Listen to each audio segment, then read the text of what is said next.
জলঙ্গি থেকে 7 বাংলাদেশি গ্রেফতার। ঈদে দেশে ফেরার পথে পুলিশের জালে। ধৃতদের বাড়ি বাংলাদেশের কুষ্টিয়া জেলায়। কেরলে রাজমিস্ত্রির কাজ করত এই অনুপ্রবেশকারীরা।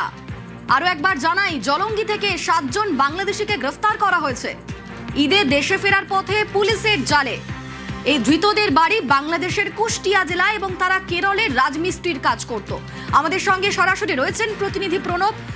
এই বাংলাদেশিরা কতদিন ধরে এদেশে এসে বসবাস করত, কাজবাজ করত, তাদের কিভাবে চিহ্নিত করে পাকড়াও করলো পুলিশ?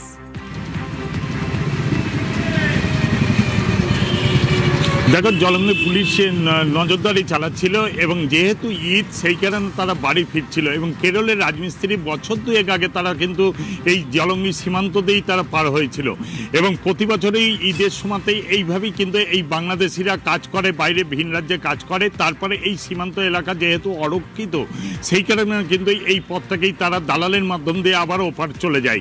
ঠিক সেইভাবে গতকাল রাত্রিবেলায় যখন 7 জন বাংলাদেশি কেরল থেকে ফিরে তারা বহরমপুরে নামে, তারপর তারা জলঙ্গি যায়, তারপর সীমান্ত পার হওয়ার সময় তাদেরকে ঘুরতে দেখে পুলিশের সন্দেহ হয়, তারপরে কিন্তু 7 জনকে গ্রেপ্তার করে এবং এই 7 জনকেই আজকে গ্রেপ্তার করার পর তারপর তারা লালগোলায় যে হোল্ডিং সেন্টার তৈরি হয়েছে সেখানে পাঠানো হয়েছে এবং পুলিশের দাবি যে এরা কুষ্টিয়া জেলার বাসিন্দা এবং তারা স্বীকার করেছে এবং বৈধ যে ভোটার কার্ড বা কাগজপত্র তারা দেখাতে পারেনি এবং এইভাবে বছর দুয়েক আগে তারা এই সীমান্ত এলাকা দিয়েই তারা পার হয়ে গিয়েছিল এবং দীর্ঘদিন ধরে সেখানে রাজমিস্ত্রির কাজ করছিল এবং যেহেতু তোমার সামনেই ঈদের পরব, সেই কারণে কিন্তু তারা বাড়ি ফেরার জন্য এই রাস্তাতেই কিন্তু পার হওয়ার জন্য বাড়ি কুষ্টিয়া, যার জন্য তারা এই সীমান্ত এলাকাতেই যার জন্য তারা এসেছিল বলে কিন্তু পুলিশের কাছে তারা জেরাই স্বীকার করেছে।